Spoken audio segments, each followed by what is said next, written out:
Jai Hind everyone and welcome to my channel. Today I'll teach you business studies. We will learn about scientific management. Scientific management is an idea which was given by F.W. Taylor, Frederick Winslow Taylor, known as father of scientific management.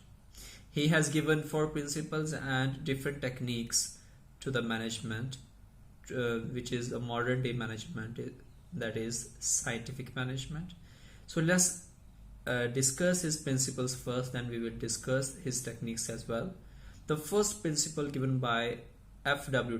Taylor, Frederick Winslow Taylor, was science, not rule of thumb. According to Taylor, there is only one best method to maximize the efficiency. Through proper study and analysis, this method can be developed. This method should replace a rule of thumb, the principle aim of finding out the best method to perform a task and to increase human efficiency.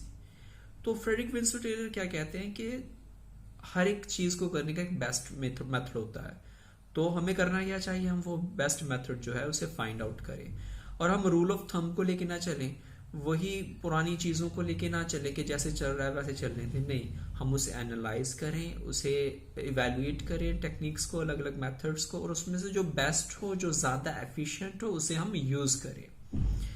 And the second principle is harmony not discord. According to Taylor, there is always been a class difference or class conflict between managers or management and workers. He advocated there should be a complete harmony between the management and workers. For that, Taylor introduced the concept of mental revolution. According to this concept, both management and workers should bring a change in their thinking towards each other. Workers should perform to the best of their ability, and at the same time, management should share the gains of the company with the workers. तो 2 parties होती हैं किसी भी business में, management होती है, employees होते हैं, और जिसे हम बोलते हैं एम्प्लॉयर एंड एम्प्लॉय। दोनों का माइंड डिफरेंस जो है, माइंड सेट जो है वो अलग अलग होता है। जो मैनेजमेंट है वो सोचती है कि शायद मेरे एम्प्लॉय जो है वो काम छोड़ रहे हैं, वो चाहती है कि ज़्यादा से ज़्यादा मैं अपने एम्प्लॉय से काम लूँ, और जो एम्प्लॉयज़ होते हैं वो ये सोचते हैं कि शायद हमें एक्सप्लॉइट किया जा रहा है। तो दोनों में जो कन्फ्लिक्ट है वो शुरू हो जाता है। तो टेलर क्या कहता है कि हमें ये जो कन्फ्लिक्ट है दोनों पार्टीज में, उसे ख़त्म करना चाहिए। जो वर्कर्स हैं, जो एम्प्लॉयज़ हैं, उन्हें अपनी एबिलिटी के अकॉर्डिंग बेस्ट परफॉर्मेंस देनी चाहिए, और दूसरी तरफ जो मैनेजमेंट है उसे जो भी गेन्स हो वो उसमें कुछ हिस्सा अपने वर्कर्स को दे, in form of increment, in form of bonus.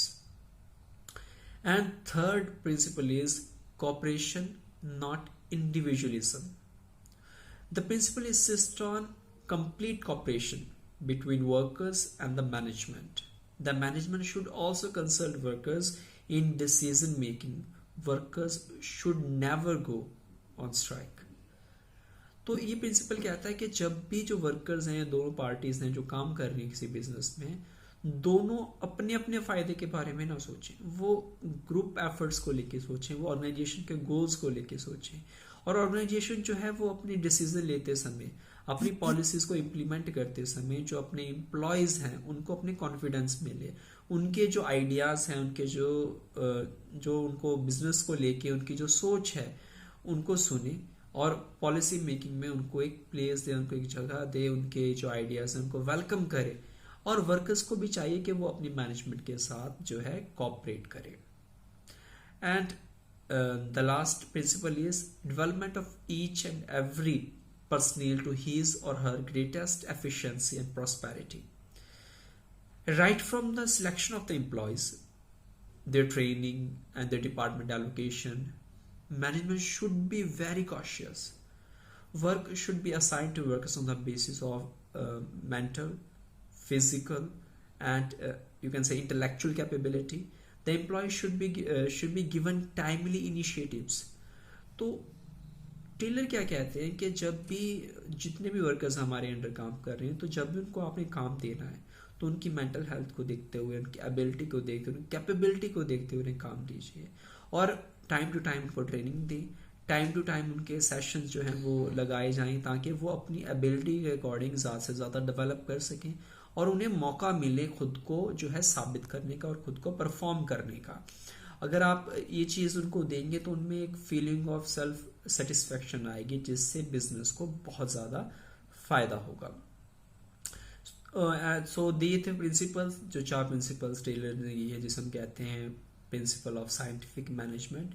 इसके अलावा कुछ टेक्निक्स हैं जो टेलर्स ने दी हैं मैनेजमेंट को। Let's discuss those techniques as well.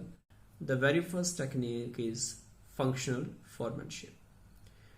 Taylor was of the opinion that the organization should be divided into 2 parts, planning department and production department. Planning department should not take burden of production department, and department of production should not take burden of planning. And he is of the opinion that in both the departments, 4 foremen should be appointed. It is against the principle of Henry Ford, the principle of unity of command, but Taylor has his own opinions and different mindset. He was of the opinion that four foremen should be appointed in both the departments. In planning department there should be a route clerk, instruction card clerk, time and cost clerk, and disciplinary. And in production department there should be a gang boss, speed boss, repair boss, and inspector. And second technique is standardization and simplification. Simplification of work. Standardization brings uniformity in the organization, right from the procurement of raw material to the delivery of the final product. The standardization brings uniformity in all business activities. Simplification deals with the reduction of extra variety, dimension, size which are not required. It brings more efficiency in the organization. तो जो Taylor थे वो कहते थे कि जब raw material लेना शुरू करें और उसके अलावा जितनी भी एक्टिविटीज़ हों हम उसका एक स्टैंडर्ड जो है फिक्स कर दें ताकि हमारा जो फाइनल प्रोडक्ट है वो भी एक स्टैंडर्डाइज हो, उसकी अच्छी क्वालिटी का हो। और उसके अलावा हम जो ऐसी एक्टिविटीज़ जो हमारे लिए फ़ायदेमंद नहीं हैं, एक्स्ट्रा हैं, जो चीज़ें एक्चुअल में रिक्वायर्ड नहीं है, हम उन्हें ख़त्म कर दें और अपना जो प्रोसेस है उसे सिंप्लीफाई कर लें, उसे आसान कर दें। Method study. The study is concerned with finding out the best method to perform a job. We know there are different kind of methods to perform a task, but we should find out, the manager should find out the best way which is effective and efficient for the business. In this way, this will bring benefits to the organization and will help in minimizing the cost and gaining the maximum in future as well. And next is motion study. Motion study involves studying the motions like holding, moving, position, changing, so that only concerned are kept and unnecessary motions are removed. Means we should see that what kind of activities are going on in an organization. We should find out which activities are productive and which are non-productive. Those which are productive we should continue with that, and those are non-productive we should eliminate those activities. And there are 3 motions in any organization. The very first is productive, incidental, and non-productive. We should focus on the productive movement and productive motions only. The next is time study. Time study is performed to find out the average time to perform a task. For that we should take an average worker. हमने क्या करना है, किसी भी job को करने का जो एवरेज टाइम है उसे फिक्स करना होता है, स्टैंडर्ड टाइम जो फिक्स करना होता है। तो उसके लिए हम जो अपने वर्कर्स हैं उनको 2 कैटेगरी में डिवाइड कर सकते हैं। एक तो वर्कर्स होते हैं बहुत स्पीड से काम करते हैं, एक होते हैं बहुत स्लो काम करते हैं। तो जब भी हमने स्टैंडर्ड टाइम फिक्स करना है, हम उन वर्कर्स को तो नहीं ले सकते जो बहुत स्पीड से करते हैं और ना ही उन्हें ले सकते हैं जो बहुत स्लो करते हैं।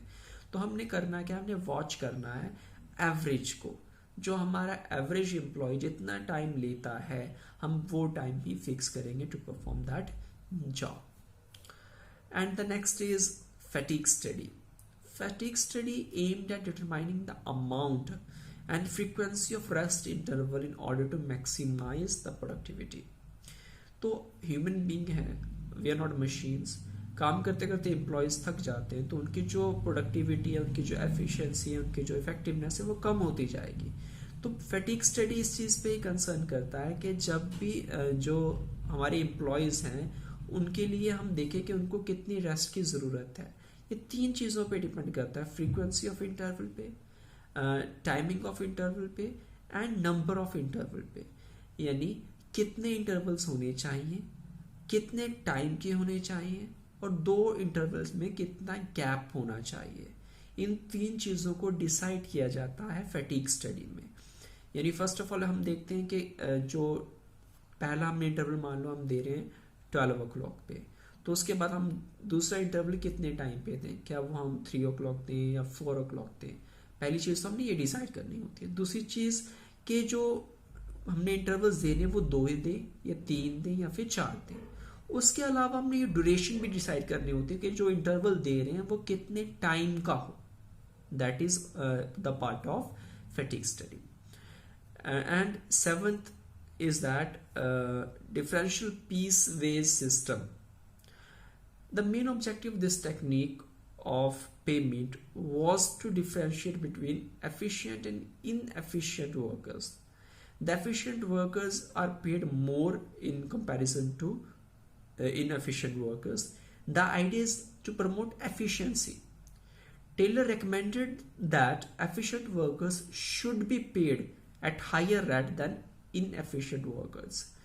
तो टेलर क्या कहते हैं कि हमारे ऑर्गेनाइजेशन में 2 तरह के वर्कर्स होते हैं, एफिशिएंट भी होते हैं और नॉन एफिशिएंट भी होते हैं, इनएफिशिएंट भी होते हैं. तो जो वर्कर्स एफिशिएंट उनको ज़्यादा पे किया जाए और जो एफिशिएंट ज़्यादा नहीं है उनको कम पे किया जाए.